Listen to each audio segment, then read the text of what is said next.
Another interesting night for the Democrats. I'm Ed Kelly, editor of the Oklahoman.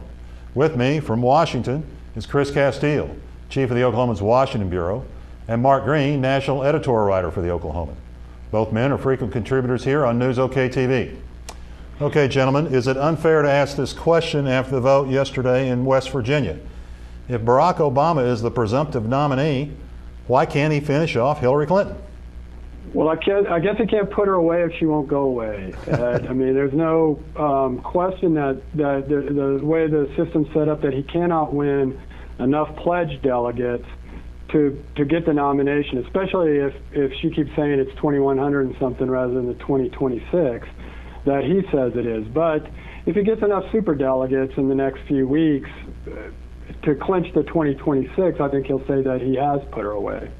I think the trouble that he has, and it might not be a big trouble come fall, but the big trouble he has is a 40-point margin in West Virginia is not a great way to kind of walk into wrapping up your nomination. And it raises questions about whether it raises continued questions about whether he can connect with working class Americans, right, which is going to be a big issue in states like West Virginia, Ohio, Pennsylvania in the fall. There are 5 more primaries now, guys, between here and June 3rd. And then primary season will finally be over. Will we know any more about this race, do you think, 3 weeks from today? Well, supposedly the whole process is been ordered to be over by the DNC by that time. Of course, all the primaries will be finished, all the pledged delegates will be settled, and supposedly all the super delegates are also supposed to be on record by that time. So, at least on paper, it should be over. I think definitely we'll know a lot more. I mean, yeah, on May 31st, he's got a DNC special committee that's going to be looking at the whole Michigan and Florida issue. Right. So maybe that gets resolved and Senator Clinton quits talking about it. You'll have a lot more super delegates that will have come out, most likely most of them for Obama. And most likely by then he'll have the 2026 that, under DNC rules, is the nomination, enough to have the nomination. Okay, let's turn to Mississippi, where there may have been even a bigger political story last night, where the House Republicans lost a special election for the 3rd time in a row. As both of you know, Tom Cole of Oklahoma heads up the organization that is charged with electing House Republicans. What does this foretell for House Republicans in trying to defend their seats this fall in the general election?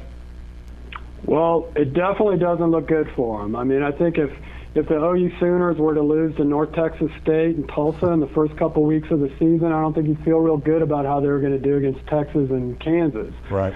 And in 1994, in May of 1994, Frank Lucas of Oklahoma won a special election that was in a seat that had long been held by a Democrat.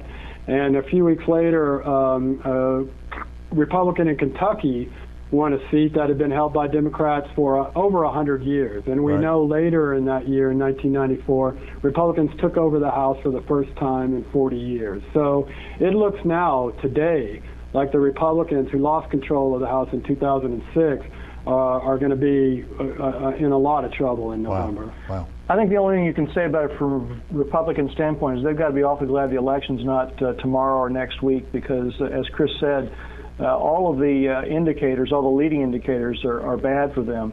Republicans will maintain that they think they still have the right message, lower taxes, going after government waste, strong national defense, and that they've just got to try to find a way to repair their image as the proper messengers of that message, if you will. Their brand has been severely damaged, and it probably goes way back beyond 2006, 2000, 2002. And they've got a lot of coming back to do. Okay. Thanks, guys. Stay here on NewsOK.com for continuing coverage of Campaign 2008.